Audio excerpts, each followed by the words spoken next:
మొన్న వర్షాలు పడి తీవ్రంగా వరదలొచ్చి జీవితాలు చాలా చాలా అతలాకుతలమైపోయాయి.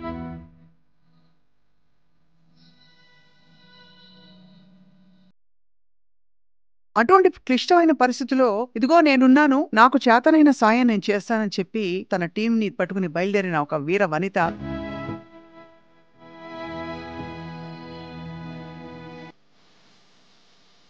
జస్ట్ 4 గోడలున్నాయి.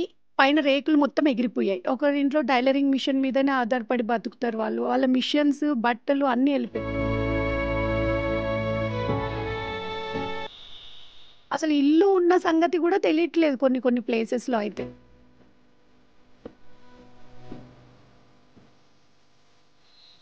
మానవత్వంతో మనుషులు ముందుకొచ్చి ఎలా అనుకుంటారంటే ఏముంది మొన్న ఇచ్చాం గదా రైసు మళ్ళీ ఏమిద్దాంలే. వాళ్ళకి ఒకటే ఎళ్ళినోళ్ళకి 2 సార్లు ఎళ్ళాయి అని ఆలోచిస్తూ ఉంటారు. అలా కాదక్క. వాళ్ళు 10 సార్లు తీసుకున్నా తప్పేం లేదనిపిస్తది. ఎందుకంటే వాళ్ళన్నీ పోగొట్టుకున్నారు. వాళ్ళన్నీ పోగొట్టుకొని నిలబడ్డారు.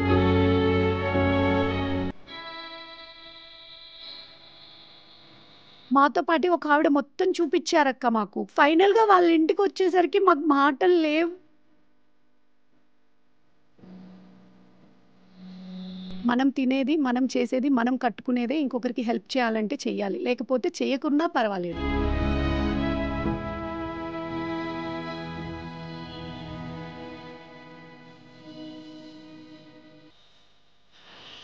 Welcome to this candid conversation podcast.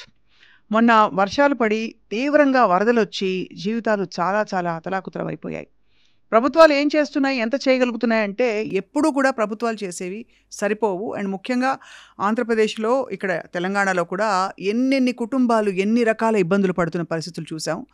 జనం రోడ్ల మీదికి వెళ్ళిపోయి అసలు ఇళ్లను వదిలేసి వెళ్ళిపోయిన పరిస్థితులు కూడా చూసాం. అటువంటి క్లిష్టమైన పరిస్థితిలో ఇదిగో నేనున్నాను. నాకు చేతనైన సాయం నేను చేస్తానని చెప్పి అసలు మొత్తం తన టీమ్‌ని, తన బృందాన్ని పట్టుకుని బయలుదేరిన ఒక వీర వనిత, అందరికీ సుపరిచిత philanthropist and more than anything అసలు సొసైటీలో ఒక అమ్మలాగా ఉంటుంది తను. తనే నిహారిక రెడ్డి. అండ్ నిహారిక గతంలో కూడా ఐ డ్రీమ్‌లో తన కథంతా చెప్పుకుంటూ వచ్చింది. తన నిహారిక ఫౌండేషన్ ద్వారా తను చేస్తున్న ఎన్నో మంచి పనులు కోవిడ్ టైంలో అవన్నీ మనం తెలుసుకున్నాం. ఈసారి వరద బాధిత ప్రాంతాలలో తన ఫస్ట్ హ్యాండ్ ఎక్స్‌పీరియన్స్ ఏంటో తెలుసుకుందాం. నిహారిక. హాయ్ అక్క. Hi. Thank you first of all for doing your great work. చాలామంది లైఫ్స్‌ని నువ్వు స్పృశించే ప్రయత్నం చేశావు ఈసారి. థ్యాంక్ యూ సో మచ్ అక్క. అండ్ మీరు కూడా అంటే నార్మల్‌గా సెలబ్రిటీస్ ఇంటర్వ్యూస్ అలాంటివే కాకుండా హెల్ప్ చేసే వాళ్ళని గూడా ముందుకు తీసుకొచ్చి మళ్ళీ ఒకసారి ఇంటర్వ్యూ చేస్తున్నందుకు థ్యాంక్ యూ సో మచ్. నేను మళ్ళీ లాస్ట్ టైం అన్న మాటే అంటున్నాను. నువ్వు ఒక పోస్ట్ పెట్టి ఒక ఫోటో పెట్టావంటే వేల మంది స్పందిస్తారు. అది నువ్వు సంపాదించుకున్న మంచి పేరు. అది నువ్వు చేసే నీ చర్యల్ని బట్టే అవన్నీ అయ్యాయి. కాబట్టి you are a celebrity in your own right. Thank you to all అక్క. సో ఎక్కడెక్కడికి వెళ్ళావు నిహారిక ఈసారి? ఈసారి యాక్చువల్లీ ఫస్ట్ ఫ్లడ్స్ వచ్చినప్పుడు నాకు ఫస్ట్ కాల్ చేసింది ఏంటంటే విజయవాడ అప్రైడ్ ఆ రోజు అమావాస్య రోజు చాలా ఎక్కువ వాటర్ ఎక్కువ ఫ్లోట్ అవుతూ ఉంటుంది. ఏమవుతుందో సగం విజయవాడ మునిగిపోతుంది అనుకున్నప్పుడు ఆ రోజు నైట్ అంతా నిద్ర లేదు. ఎందుకంటే విజయవాడ ఈజ్ లైక్ ఎమోషన్. అమ్మవారు కనకదుర్గమ్మ అమ్మవారి దగ్గరికి వెళ్ళినప్పుడు I can feel it in my అమ్మ. మా అమ్మ దగ్గరికి వెళ్ళినంత హ్యాపీగా అనిపిస్తుంది. అలాంటిది అమ్మ నీ మనుషులు నీ దగ్గర ఉన్న వాళ్ళు ఇలా అయిపోతుంటే నువ్వు చూసుకోవా అని చెప్పి చాలా బాధేసింది. ఎందుకో తెలియని ఒక బాధ. అంటే నాకేం అక్కడ సంబంధం లేదు. నాకు చుట్టాలు లేరు. ఎవరూ లేరు. కానీ నాకి ఆ అమ్మకి ఉన్న రిలేషన్ తోటి ఇంతమంది నీ దగ్గర ఉన్న వాళ్ళు ఏమైపోతారు? రాత్రికి రాత్రి ఎక్కడికెళ్ళిపోతారు? వాళ్ళ రైట్. పరిస్థితి ఏంటి అనిపిచ్చింది. దాని తర్వాత చాలామంది పునరావాస కేంద్రాలు ఏర్పాటు చేశారని చాలామంది అక్కడ డొనేట్ చేస్తున్నారు అని తెలుసుకున్న తర్వాత అట్‌లీస్ట్ అమ్మవారు శాంతి ఇచ్చారు. కృష్ణమ్మ అండ్ మళ్ళీ నార్మల్ డేస్ కోసం వాళ్ళు వెయిట్ చేస్తున్నారు అనుకున్నా. దాని తర్వాత తెలంగాణ విషయానికొస్తే ఖమ్మం చాలా మునిగిపోయింది. చాలా వరకు ఎక్కడైతే వాగు వెళ్తూ ఉంటదో దాని చుట్టూ ఉన్న ప్రాంతాలు చాలా సఫర్ అయ్యారు. అండ్ వాళ్ళ మొత్తం కొట్టేసింది. ఎందుకంటే విజయవాడ ఇంకా ఎంతవరకు ప్రాబ్లమ్ అయిందన్నది తెలియలేదు. ఇంకా వాటర్ ఫ్లో అలా ఉండిపోయింది కొన్ని రైట్. చోట్ల. రైట్. ఇక్కడ ఏంటంటే వాటర్ వచ్చి వెళ్ళిపోయింది. ఒకటే సెకండ్ సునామీ లాగా ఒకటే సారి కొట్టుకెళ్ళిపోయింది. సో అది చూసిన తర్వాత లైక్ నేను పుట్టింది రాయలసీమలో అయినా నాకు ఇంటర్మీడియట్ నుంచి నేను హైదరాబాద్లో ఉన్నా. మీ అందరికి తెలుసు కదా, నాకు లైఫ్ ఇచ్చింది హైదరాబాద్. అండ్ అవును. నేను అవును. ఫస్ట్ ఓటేసింది తెలంగాణ. సో ఫస్ట్ నాకు అమ్మ మీద ఎంత ప్రేమ ఉన్నా సరే ఆ అమ్మకి అక్కడ చాలామంది భక్తులు ఉన్నారు చేసేవాళ్ళు. ఖమ్మంకి వెళ్దాము, ఖమ్మం తర్వాత విజయవాడకి వెళ్దాం అనుకున్నా. ఖమ్మం వెళ్ళావు అయితే. ఖమ్మం వెళ్ళాను ఫస్ట్. రాముల వారి సన్నిధికి వెళ్ళావు. హ్మ్. అండ్ మనం కోవిడ్ టైంలో కూడా భద్రాచలం అడవుల్లో ఆదివాసీ ప్రాంతాల్లో చాలామంది ఏజెన్సీల్లో అసలు ఏమీ లేని వాళ్ళకి చాలామందికి మనం గ్రాసరీస్, బట్టలు, శానిటరీ ప్యాడ్స్ అవన్నీ సప్లై చేశాము. సో ఆల్రెడీ దాంతో మనకు ఒక చిన్న పరిచయం ఉంది. దాని తర్వాత ఖమ్మంలో ఒక ఎన్‌జీఓ నడిపిస్తారు శ్రీదేవి అని చెప్పి. ఆ అక్కకి కాల్ చేసి, "అక్క మాకు ఇలా గ్రాసరీస్ అవన్నీ కావాలి. ఎందుకంటే ఇక్కడ నుంచి తీసుకురావడం అన్నది ఎక్స్‌పెన్సివ్ అవుతది. అదే అవును. ట్రావెలింగ్‌తో అక్కడ ఇంకో 10 మందికి మనం హెల్ప్ చేయొచ్చు" అని అవును. చెప్పి అక్కకి చెప్తే, అక్క వెంటనే ఖచ్చితంగా రా అని చెప్పి అక్క వాళ్ళ నంబర్స్ అన్నీ ఇచ్చింది. డీలర్స్ వాళ్ళందరితో కోఆర్డినేట్ అయ్యాము. అక్క నైట్ అన్నీ ప్యాక్ చేపిచ్చారు. వెళ్ళాము. ఎవరెవరు ఎళ్లారు ఇక్కడి నుంచి? ఇక్కడ నుంచి నేను, నా తమ్ముళ్ళు సాయి అని చెప్పి ఫోటోగ్రాఫర్ ఉంటాడు. He is like my brother. వాడి ఫ్రెండ్స్ అందరూ అండ్ నరేష్ మాచర్ల అని చెప్పి ఒక ఇన్‌ఫ్లుయెన్సర్ ఉంటారు. అంటే సో జస్ట్ అతను అందరూ కూడా జాయిన్ అయ్యారు. మేము వస్తామని చెప్పి. సో అందరూ ఇట్లా ఒకరొకరు అందరూ తమ్ముళ్ళే. వెళ్తున్నప్పుడు ఏమన్నా మరి దారి పొడవునా వర్షం పడిందా బాగా? అక్క మేము సూర్యాపేట ఎంటర్ అవ్వినప్పటి నుంచి మాకు వర్షం పడుతూనే ఉంది. ఖమ్మంకెళ్ళిన తర్వాత కొంచెం ఆగింది. సో మేము రైస్ డిస్ట్రిబ్యూట్ చేసేటప్పుడు అంతా కూడా వర్షమే పడ్డది. కానీ మేము డిస్ట్రిబ్యూట్ చేసిన తర్వాత మనం వచ్చింది ఇది కాదు. మనం ఇచ్చే రైస్ వాళ్ళకి ఎక్కడ సరిపోద్ది, అసలు ఎంత ఫ్లడ్ ఉంది, అసలు ఏం జరిగిందో తెలుసుకుందాం అని చెప్పి మేము మొత్తం ఈవినింగ్ వరకు అక్కడే ఉండి అక్కడ సిచ్యువేషన్స్ అన్నీ చూసుకొని ప్రతి ఇంటికి వెళ్ళాం. అంటే మనము 1000 ఇళ్ళకి వెళ్ళలేకపోవచ్చు. అట్లీస్ట్ ఒక కాలనీ, ఒక రోడ్ కన్నా మనం కవర్ చేద్దాం. అసలు వీళ్ళ సిచ్యువేషన్స్ ఏంటంటే ఒకటి తర్వాత ఒకటి వింటూ ఉంటే అవన్నీ తలుచుకుంటుంటే కూడా ఐ కాంట్ ఈవెన్ ఏం ఇమాజిన్ పరిస్థితులు అక్క. ఉన్నాయమ్మా అక్కడ? మొత్తం కొన్నైతే జస్ట్ 4 గోడలున్నాయి. పైన రేకులు మొత్తం ఎగిరిపోయాయి. ఇంటిలో ఒక్క వస్తువు కూడా లేదు. మొత్తం కొట్టేసింది. బట్టలు, గిన్నెలు, వండుకోవడానికి ఏమీ లేవు. ఒకరింట్లో ఏమో మొత్తం డ్రైనేజ్. ఒక్కొక్క టీవీ మా ఇంట్లో కూడా లేదు. అంత పెద్ద టీవీ, ఫ్రిడ్జ్‌లు, ఏసీలు, కూలర్లు అన్నీ వెళ్ళిపోయాయి. ఒకరింట్లో టైలరింగ్ మిషన్ మీదనే ఆధారపడి బతుకుతారు వాళ్ళు. వాళ్ళ మిషన్స్, బట్టలు అన్నీ వెళ్ళిపోయాయి. వాళ్ళందరూ ఒక ఇంట్లో అయితే బాత్రూమ్‌లో కంబోర్డ్ కూడా లేదు. ఎగిరిపోయింది వాటర్‌కి, వాటర్ ఫ్లోకి. పిల్లల బుక్స్ పాడైపోయాయి. ఒక ఆవిడ చెత్త తీసేస్తదంట. అది తోసుకుంటూ వెళ్తారు కదా అక్క, తోపుడు బండి అంటారు. తోపుడు బండి. అది ఎగిరిపోయింది. అక్కడ ఒక బాబుని హాస్టల్‌లో జాయిన్ చేసింది. ఒక బాబుని ప్రైవేట్ స్కూల్‌లో జాయిన్ చేశారు. ఎందుకు ప్రైవేట్ స్కూల్‌లో జాయిన్ చేశారు మీకొచ్చే ఇంత తక్కువ డబ్బులతోటంటే, మాకు ఈ దగ్గరలో గవర్నమెంట్ స్కూల్స్ లేవు. అదొకటే ఆప్షన్. ఆ ఆప్షన్ కోసమనే మేము ఈ ఇంట్లో ఉంటున్నాం. అది. సో ఒక్కొక్కరి అంతా పోయాయి. ఇప్పుడు ఎలా ఫీజులు కడతారు, ఎలా బ్రతుకుతారంటే, అట్లీస్ట్ నాకు ఒక బండి కొనిస్తే చాలమ్మా నేను మళ్ళీ సంపాదించుకోవడానికి ఆ ఇంటి రెంట్ 2000. ఆమె ఎంత చెత్త ఏరుకొని ఎంత ఇస్తే ఎంత డబ్బులొస్తది మున్సిపాలిటీలో. అండ్ వాళ్ళందరికీ ఆహార సరఫరా చేసావా నువ్వు? వాళ్ళందరికీ జస్ట్ మనం ఒక 200 పీపుల్‌కి నేను అది చూసిన తర్వాత వెంటనే ఫస్ట్ నేను ఒక 100 పీపుల్‌కి డొనేట్ చేద్దాము అని చెప్పి మేము ఫేస్‌బుక్‌లో పోస్ట్ పెట్టాను. చాలామంది ముందుకొచ్చారు. చాలామంది అక్కలే ఎక్కువ మంది. నేనేం చేసినా అన్ని అక్కలు యూఎస్‌లో ఉన్నవాళ్ళు, యూకేలో, ఇండియాలో ఉన్నవాళ్ళు. 80% ఉమెన్ నాకు సపోర్ట్‌గా ఉంటది. మెన్ కూడా ఉంటారు. బట్ స్టిల్ నాకు ఈ ఉమెన్ వచ్చి ముందుకు సపోర్ట్ చేసినప్పుడు చాలా హ్యాపీగా అనిపిస్తది. అంటే కాజ్ అంటే మనసు కరిగేది ఫస్ట్ ఉమెన్‌కే. అది ఇంకొకసారి నిరూపితమైంది. సో ఉమెన్స్ చాలామంది సపోర్ట్ చేశారు. దాని తర్వాత అది పెరిగింది. 200 వరకు మేము ఫ్యామిలీస్ వరకు గ్రాసరీస్ సపోర్ట్ చేసాం. So grocery stuff support. ఎన్ని రోజులు సరిపడా గ్రాసరీస్? ఒక 2-3 రోజులు వచ్చేలాగా? లే అక్క, ఒక 10 డేస్ 15 డేస్ వరకు కావాల్సిన వచ్చేలాగా. అన్నం, పప్పు, అదే బియ్యం, పప్పు. బియ్యం, పప్పు, ఆయిల్, చింతపండు. యాజ్ ఎ మదర్ మనకి ఇంపార్టెంట్ ఇవి ఉంటే చాలు అనుకున్నవి మాత్రమే తీసుకెళ్ళి ఇచ్చాము. ఎలా ఉన్నాయి మా ఇళ్లలో మరి? అంటే ఆల్మోస్ట్ కొట్టుకుపోయి వాళ్ళ ఇళ్లలో వాళ్ళు ఉండలేని పరిస్థితి లేరక్క. వాళ్ళెవరు వాళ్ళ ఇళ్లలో లేరు. వాళ్ళందరూ కూడా కొన్ని స్కూల్స్‌లో, కొంతమంది ముందుకున్న ఇళ్లల్లో, కొన్ని పార్టీ ఆఫీసులలో అలా పడుకుంటూ ఉన్నారని చెప్పారు. అండ్ వాళ్ళకి స్నానం లేదు, బట్టలు లేరు, వాళ్ళకి వాష్‌రూమ్స్‌కి వెళ్ళడానికి లేదు, వాటర్ అసలు లేదు. వాటర్ మొత్తం డ్రైనేజ్. మేము నడుస్తూ ఉంటే డ్రైనేజ్‌లో కాళ్ళు దిగిపోతున్నాయి. ఎక్కడ డ్రైనేజ్ ఉంది, ఎక్కడ పూపు ఉంది, ఎక్కడ వాటర్, ఎక్కడ అంతా చాలా వియర్డ్‌గా, అంటే నడవడానికే చాలా కష్టంగా. అలాంటిది వాళ్ళ ఇల్లు అక్కడున్నాయి. అండ్ వాళ్ళ ఇంట్లో కూడా డ్రైనేజ్ వచ్చేసింది. ఫ్లడ్ కదక్క, వాటర్ మొత్తం పైకి ఇంత ఎత్తులో వచ్చినప్పుడు మొత్తం ఉండిపోయింది, బుడద, మట్టి అంతా. సో ఈ నీరంతా ఎక్కడి నుంచి కొట్టుకొచ్చి? అంటే వర్షపు నీరే ఇలా వర్షపు కొట్టుకొచ్చిందా? నీరు కాదు. దాని పక్కన ఒక వాగు ఉంది. ఆ వాగులో వాగులో నుంచి నీళ్ళన్నీ ఇలాగా పైకి వచ్చేసాయి. వచ్చేసి కామ్ అయిపోయింది. సో నేను అడిగాను, మరి ఇక్కడ ఎందుకు మీరు ఇల్లు తీసుకున్నారంటే, అది గవర్నమెంటే మాకు ఇచ్చిన పట్టా భూములు, మేము ఎక్కడికి వెళ్ళాలి అని అడుగుతున్నారు. నేను ఇప్పుడు ఇంత ఫ్లడ్ వచ్చింది, మీరు వెళ్ళిపోవచ్చు కదా అంటే, మేము ఎక్కడికి వెళ్ళాలి, మా పట్టా భూములు, మేము ఇక్కడే ఉంటాం, మేము 30 ఏళ్ళ నుంచి ఉన్నాం, మాకు ఎప్పుడు ఏది అవ్వలేదు, ఇప్పుడు ఆల్ ఆఫ్ సడన్ మేము ఎక్కడికి వెళ్తాం, ఎలా బ్రతుకుతాం? ఇప్పుడు మరి అలా ఎలా ఉంటారంటే జస్ట్ ఏవన్నా కవర్ చేసుకుంటాము. ఉన్న దాంట్లో ఇప్పుడు అందరూ ముందుకొచ్చి మళ్ళీ మాకు కొంచెం హెల్ప్ చేస్తే మేము మళ్ళీ బ్రతుకుతాం. ఒకరు హెల్ప్ చేయడం కాదక్క. అంటే వాళ్ళు 20, 30 ఏళ్ల కష్టం అది. ఇప్పుడు మనము ఏదో 10 రోజులకో, నెల రోజులకో, సంవత్సరానికి నువ్వు రైస్ ఇచ్చినంత మాత్రాన వాళ్ళు బ్రతకలేరు కదక్క. వాళ్ళ ఇంట్లో నీడ్స్ అన్ని మనం ఏం కొనియలేం కదా. అన్నీ వాళ్ళ of course. టీవీలు, వాళ్ళ బెడ్స్, వాళ్ళ టీవీ, వాళ్ళ బట్టలు కూడా పోయాయి. వాళ్ళ బంగారం, కొంతమంది దాచుకున్న డబ్బులు రాత్రికి రాత్రి వర్షం ఎక్కువైనప్పుడు పరిగెత్తుకుంటూ బయటకొచ్చేశారు.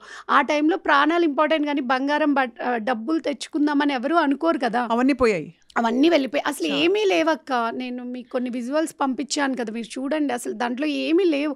అసలు ఇల్లు ఉన్న సంగతి కూడా తెలియట్లేదు కొన్ని ప్లేసెస్‌లో అయితే. చాలా దారుణం అమ్మా. నువ్వు సాహసించి మరి అక్కడికే వెళ్ళాలనే ఆలోచన నీకు ఎలా వచ్చింది? ఆ పర్టిక్యులర్ స్పాట్‌కి వెళ్ళాలని.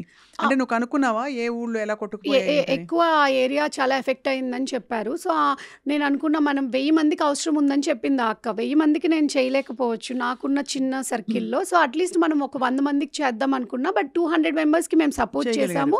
అండ్ ఇప్పుడు మా దగ్గర 70 మెంబర్స్ లిస్ట్ ఉంది. మేము 70 మెంబర్స్ ఇళ్ళకెళ్ళి వాళ్ళ నీడ్స్ ఏంటి, అంటే ఒకరికేమో టైలరింగ్ మిషన్ కొనిస్తే మిషన్ వెళ్ళిపోయింది. వాళ్ళు బ్రతుక్కుంటారు. ఒక ఆవిడేమో ప్రింటింగ్ జిరాక్స్ మిషన్ మీద సింగిల్ పేరెంట్. ఎక్కువ మంది సింగిల్ లేడీసే ఉన్నారక్క. హస్బెండ్ వదిలేసిన వాళ్ళు, హస్బెండ్ చనిపోయిన వాళ్ళు.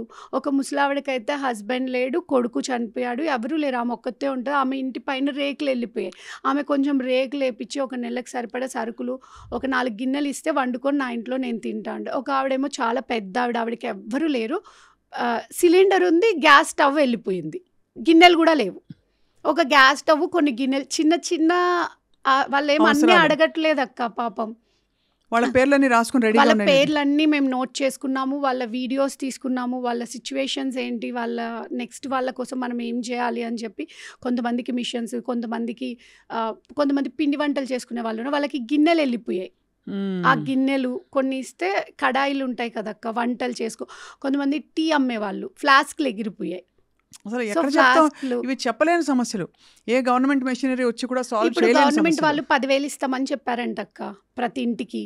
10,000తో ఏమొస్తుందక్క? ఒక్కసారి నార్మల్గా అంటారు గవర్నమెంట్ వాళ్ళు ఉన్నారు కదా, వాళ్ళ ఇంటి ముందు డ్రైనేజ్ క్లీన్ చేసుకోవడానికే సరిపోదు. అండ్ గవర్నమెంట్ కూడా అంతకు మించి ఎక్కువ మంది కదక్క. నాకే 50 మంది కనపడుతున్నారు. గవర్నమెంట్కి 50 లక్షల మంది ఉంటారు. సో వాళ్ళు కూడా అంతకు మించి చేయలేకపోవచ్చు. కానీ మరి మనం ఏమిటి పరిష్కారం దీనికి? ఏదో ఒకటి అందరూ ఉండాలి కదా. మనుషులు కదలాలక్క. మానవత్వంతో మనుషులు ముందుకొచ్చి, లైక్ ఎలా అనుకుంటారంటే ఏముంది మొన్న ఇచ్చాం కదా రైస్, మళ్ళీ ఏమిద్దాంలే, వాళ్ళకు ఒకటే వెళ్ళిన వాళ్ళకి 2 సార్లు వెళ్ళాయి అని ఆలోచిస్తూ ఉంటారు. అలా కాదక్క. వాళ్ళు 10 సార్లు తీసుకున్నా తప్పేం లేదనిపిస్తుంది.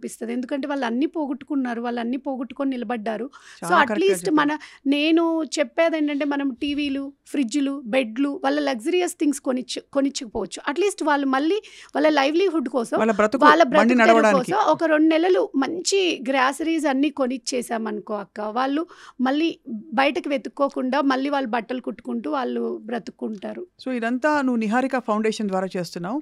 తప్పకుండా ఐ థింక్ చూసేవాళ్ళు సహృదయులు చాలామంది ఉంటారు నిహారిక. నీ ఫౌండేషన్కి డైరెక్ట్గా వాళ్ళు నేను కాంటాక్ట్ చేసి, ఎప్పుడు నువ్వు ఆల్రెడీ సుపరిచితురాలివి, అంటే ఈ ఏరియాలో మంచి పనులు చేయడం అంటే తప్పకుండా నీ పేరు అందరికీ గుర్తొస్తుంది. మన తెలుగు వాళ్ళందరికీ, especially digital media, social media చూసే వాళ్ళందరికీ తెలుసు నువ్వు. అందుకనే నేను ఎందుకు మనల్ని నమ్మాలి అనుకోవడానికి కూడా నేను ఖచ్చితంగా వాళ్ళ ప్లేసెస్కి వెళ్ళాను, వాళ్ళ గురించి తెలుసుకున్నాను, వాళ్ళ వీడియో బైట్స్ తీసుకున్నాను, వాళ్ళ కష్టం వాళ్ళవన్నీ వీడియో తీశాను. కాబట్టి నేను అంటే ఇదిగో ఇది నీడ్ ఉంది అని నేను, అంటే ఏదో ఫోన్లో మాట్లాడో ఎవరో చెప్తేనే లేదు, నేను వెళ్ళి చూశాను, అదే మీకు చెప్తున్నా. సో అన్నిటికంటే చాలా నీ గుండె తరుక్కుపోయిన ఉదంతం ఏంటమ్మా అక్కడ? అక్క చాలా ఉన్నాయి అక్క. ఒక ఆవిడైతే గట్టిగా పట్టేసుకొని, మేము చాలా మర్యాదగా బ్రతికిన వాళ్ళం మేడం, మేము ఇన్ని రోజుల్లో ఏ రోజు బయటకి రాలేదు, ఈరోజు ఇలా అన్నం కోసం బయటకెళ్ళి నా పిల్లల కోసం నేను నిలబడ్డా ఇది అన్నది చాలా, అంటే మిడిల్ క్లాస్ ఫ్యామిలీస్, నేను కూడా మిడిల్ క్లాస్ ఫ్యామిలీ. ఇప్పుడు మనం అందరం ఎలా ఆలోచిస్తామంటే, మన పరువు పోకూడదు, మనం ఎవరి దగ్గర మన ఇంట్లో పస్తు పడుకున్నా పర్వాలేదు కానీ బయటకు వెళ్ళొద్దని ఆలోచిస్తాం కదా. సో అలా చాలామంది ఉన్నారు. ఆవిడ ఏడవడం మాత్రం నిజంగా చాలా కష్టం అనిపించింది. అలానే మాతో పాటు ఒక ఆవిడ మొత్తం చూపించారక్క, మాకు అన్ని ఇల్లు చూపించారు, మాతో పాటు తిరిగారు.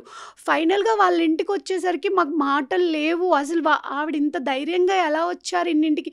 ఆవిడ మొత్తం ఇల్లంతా, వాళ్ళ బైకు, టీవీలు, ఫ్రిడ్జ్లు, వాళ్ళ అమ్మగారు ఎలా ఏడుస్తున్నారంటే మొత్తం వాసన, డ్రైనేజ్ మొత్తం పొంగిపోయింది వాళ్ళ ఇంట్లో. పిల్లల కోసం అక్కడ చదివించుకుంటూ ఉంటున్నారు. మరి ఇల్లు ఖాళీ చేసి వెళ్ళిపోవచ్చు కదా! మీది రెంటిల్లు కదా! అంటే పిల్లల స్కూల్ ఉంది. అయినా రెంటిల్లు అయితే మళ్ళీ వాళ్ళకి ఖాళీ చేసి ఎలా ఇచ్చేసి వెళ్ళిపోతాం. ఇది గలీజ్ ఉంది కదా! అంతా క్లీన్ చేద్దామని క్లీన్ చేస్తున్నారంట. క్లీన్ చేసి ఇద్దామని చెప్పి. మొత్తం వెళ్ళిపోయిందక్క. అసలు ఏమీ లేదు ఇంట్లో. మట్టి తప్ప. అసలు నమ్మడానికి కూడా అంటే కళ్ళకి ఆ దృశ్యాలు చూపిస్తే గానీ అర్థం కాదు ఈ తీవ్రత. ఇది చాలా ప్రకృతి నిజంగా విలయతాండవం చేయడం. ప్రకృతి అంటే నిజంగానే నువ్వు అన్నట్టు అమ్మవారిని చాలామంది నమ్ముతారు. మరి ఏమి మనం తక్కువ చేసి మానవాళికి ఇంతటి ఒక కష్టకాలం వచ్చిందో నిహారిక. కానీ ఇలాంటి వాళ్ళు ఉన్నారు కాబట్టి ఖచ్చితంగా అలాగే చాలామంది సినీ ప్రముఖులు ముందరకొచ్చి అవును. విరాళాలు ఇచ్చారు. మనకి అల్లు అర్జున్ చాలా మంది ఇచ్చారు. ఇచ్చారు. ప్రభాస్ అలాగే గారు, ప్రభాస్ గారు ఎన్టీఆర్ ఇచ్చారు, అందరూ ఎన్టీఆర్ ఇచ్చారు. గారు ఇచ్చారు, అందరు ఇచ్చారు. కానీ సామాన్యులు మనలాంటి వాళ్ళు కూడా కథలు రావాలి. సో నా వైపు నుంచి నేను వ్యక్తిగతంగా నీకు ఇస్తాను నిహారిక, నీ ఫౌండేషన్కి. అలాగే మా సంస్థ తరఫున కూడా what ever we can do మేము సేకరించి ఈ మెసేజ్ని అందరికీ ఇచ్చి చేస్తాం. సో ఫైనల్గా ఏం చెప్పదలుచుకున్నా ఈరోజు ఐ డ్రీమ్ ప్రేక్షకులకి? అక్క నేను ఒకటే నమ్ముతానక్క. వాళ్ళు కూడా మనలాంటి మనుషులే. వాళ్ళ స్థితి నేను ఈరోజు ఒక పోస్ట్ చేశాను. లైక్ కొంతమంది ఏమంటంటే మా దగ్గర బట్టలున్నాయి, కొంతమంది మా దగ్గర ఇవి ఉన్నాయి. మనం ఏదో వాడి వదిలేసిన ఇవ్వద్దనట్లేదు. కానీ వాడి వదిలేసినవి చినిగిపోయినవో ఇంకొకరికి ఎప్పుడు హెల్ప్ చేయొద్దక్క. మన కోసం మనం దేవుడికి ఎలా అయితే చూస్తాం. మీరు మా ఇంటికి గెస్ట్‌గా వచ్చారంటే నేను స్వప్నకొచ్చారు ఇదిగో అంటే ఉన్నవి లేనివి అన్నీ తీసిపెట్టి మీకు చాలా ప్రేమగా పాంపర్‌గా చేసి చాలా ప్రేమతో పెడతాం.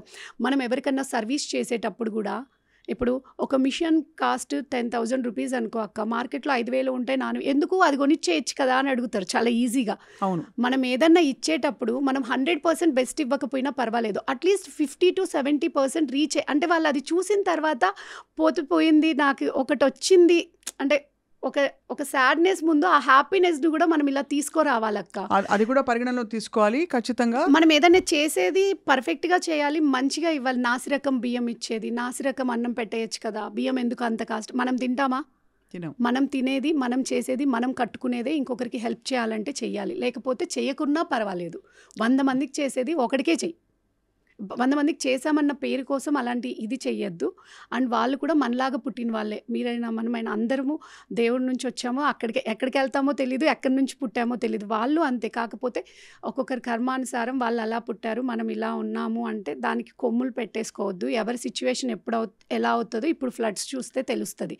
కొన్ని వేల కోట్ల ఉన్నవాడు కూడా మునిగిపోయి అన్నం కోసం నిలబడుకున్న సిచ్యువేషన్స్ ఉన్నాయి బయట.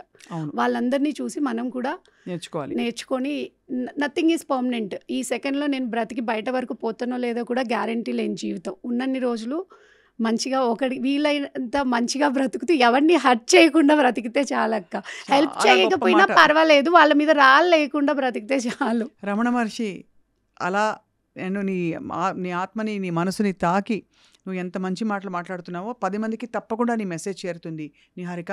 అండ్ ఎవరైనా హెల్ప్ చేయాలి అనుకుంటే నిహారిక ఫౌండేషన్ 9701821089 నెంబర్‌కి వాట్సాప్ చేస్తే నేను ప్రతిదీ కూడా వాట్సాప్‌కి వెంటనే గూగుల్ పే లేదంటారు. గూగుల్ పే ఉండదండి. మీరు నాకు ఎవరు డబ్బులు ఇచ్చారో నాకు తెలియాలి. నేను మీ డబ్బులు ఏం చేశానో మళ్ళీ మేము చేసిన తర్వాత పర్సనల్‌గా మెసేజ్ చేయడం కూడా జరుగుతది.